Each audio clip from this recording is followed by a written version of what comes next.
Talk is cheap. Anybody can say positive things about themselves. I'm smart, I'm great, I'm rich, I am virtuous, I'm powerful, I'm a high status person, I'm a good mate. In game theory, conveying information about yourself or your intentions is called signaling. It's signals, Jerry, it's signals! Now, for a signal to be credible, it has to be costly. Otherwise, it's useless. So what does that mean? Let me give you a few examples to illustrate this point. Take courage, for example. Every person says they're courageous. I'm strong. No one says, me? I'm a wuss, I'm a wimp. What about you? Are you a fellow coward? No one does that. Everybody says that they're courageous. Everybody says that they're strong. Everybody has one noisy neighbor. Come on, man. Now, if you participate in combat sports, that shows some real courage because you are incurring a cost. Your signal is costly. You could be hurt. You could be punched in the face. Fury throwing that uppercut again. And it's over. Then you can credibly signal that you are a courageous person. Or if you go skydiving, that's a costly signal because it's risky, it's scary. So the person who can overcome the nerves and take the risk and jump out of a plane, that's a costly signal, that's a credible signal. Signal.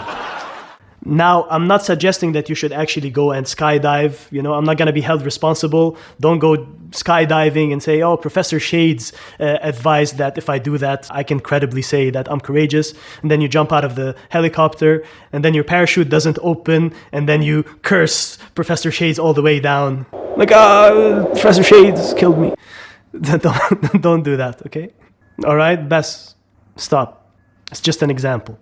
There are credible signals in the mating world. When you buy an expensive gift for your mate, that signals to them that I care about you. Look how much I sacrificed. I bought you this expensive gift. Anybody can buy a bunch of flowers. Oh, here are some roses. Okay, it's nice. It's a nice gesture, but it's cheap. Anybody can do it.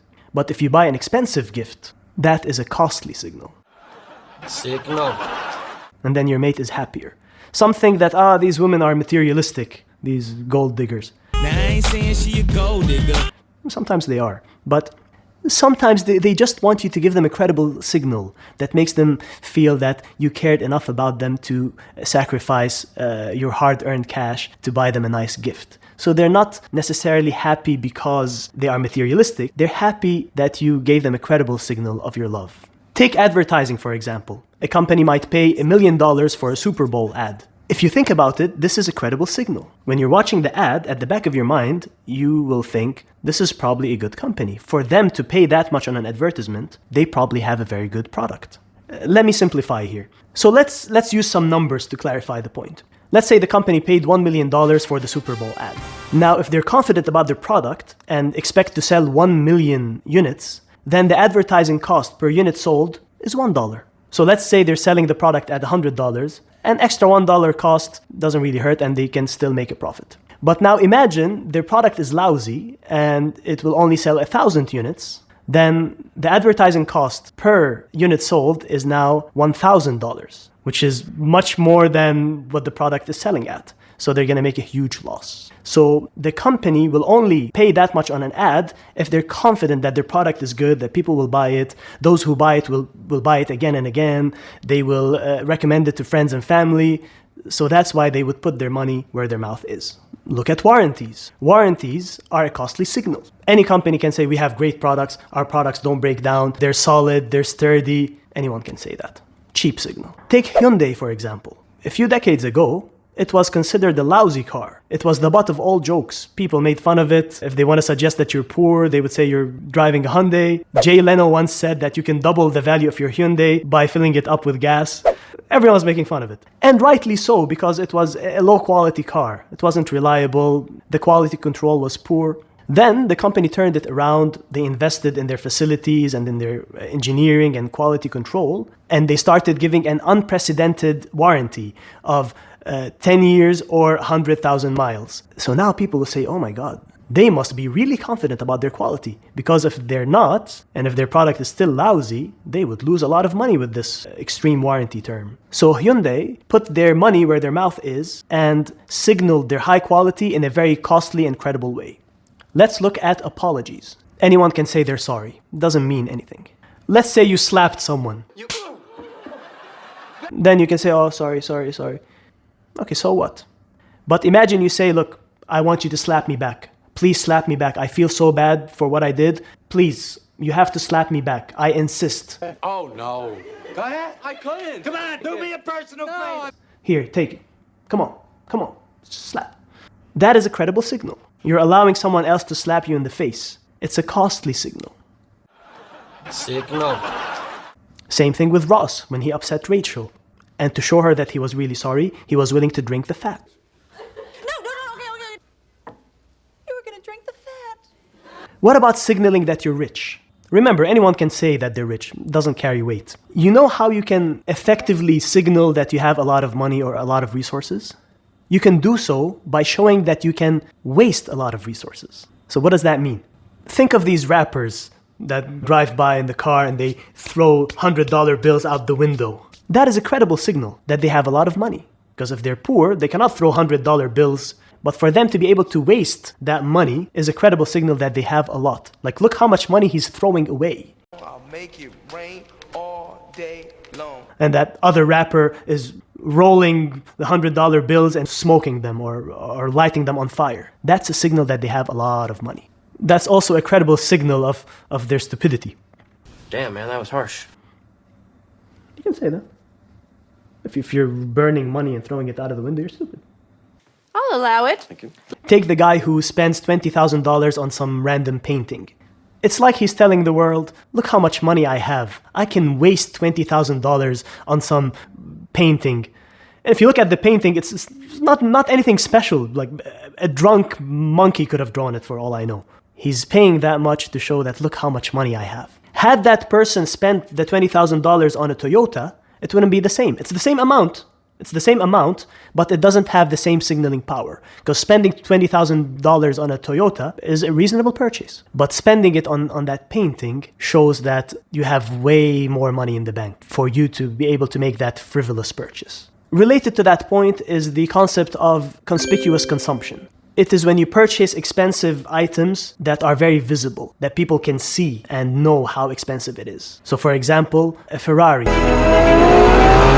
or a Bugatti. Well, what color's your Bugatti? Or buying a Louis Vuitton bag. And his name, Luz Wooten?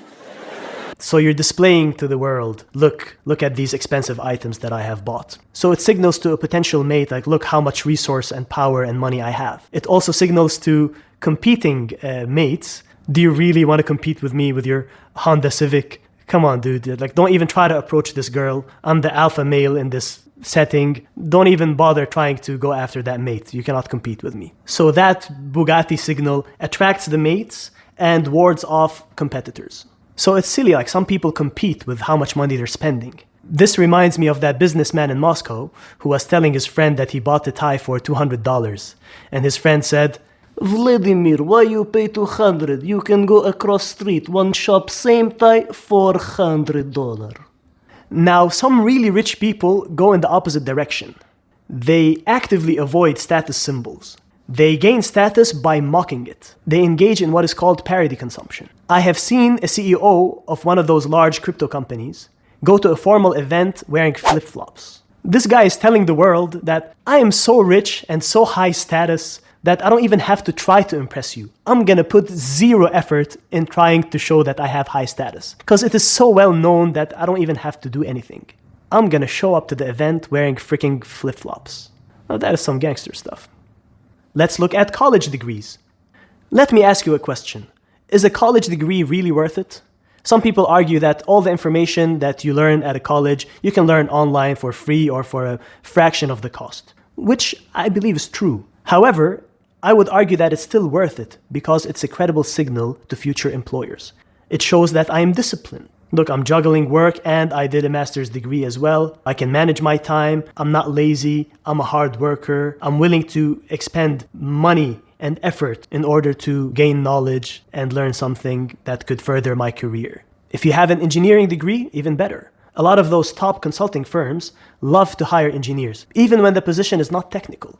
Because one, he's very smart to be admitted into the program and smart enough and hardworking enough to graduate. We want to hire that guy. You know, he could have taken the easy route and gone into business school. If you're a business major, I'm just teasing you. A pizza joint might claim that they have fast delivery. That's a cheap signal. However, when Domino's Pizza said that you're gonna get your pizza within 30 minutes or it's free, that was a costly, credible signal. Let's look at an example from the animal kingdom for a moment. When a predator approaches a group of gazelles, you might notice, if you've ever watched Animal Planet or National Geographic Channel, that one of the gazelles starts engaging in what is called stotting. This is when the gazelle jumps in place, up and down, in front of the predator. At first glance, it looks like this guy's gone crazy. Like, what the hell are you doing? You're teasing the predator, like, look at this tasty meal jumping up and down in front of you. It's like he's provoking him. But actually, he is engaging in costly and credible signaling. The gazelle is effectively telling the predator, look how fast I am. I'm fast, sucker. Look how agile. Look how high I can jump. Look how fit. Look how confident I am. Instead of running away, I'm jumping up and down in place. Like, I'm wasting energy, I'm wasting time, but I can afford to engage in such behavior because I'm so fast, like I can do it even when I waste some energy and time. Do you really want to pick on me? Come on, pick one of those other weak gazelles. You don't want to chase me. You'll be tired. You'll not catch up with me. Pick on one of these other suckers. So when you go through life, look around you. Look at the signaling games that people engage in. When someone gives you a cheap signal, don't accept it. When you're trying to convince someone of your attributes or your intentions, use costly signals to make it credible. If you like my content, please support the channel by engaging in the low-cost signal of liking and subscribing. Thank you. And cut! Or buying a Louis Vuitton bang? Aboud. This reminds me of that businessman in Moscow. Moscow, I think. I think Russians pronounce it Moskva. I have a feeling that one Russian dude is gonna comment below saying that I butchered their accent. If I did, I'm sorry. This reminds me of that businessman in Moscow. Sucker, I'm fast.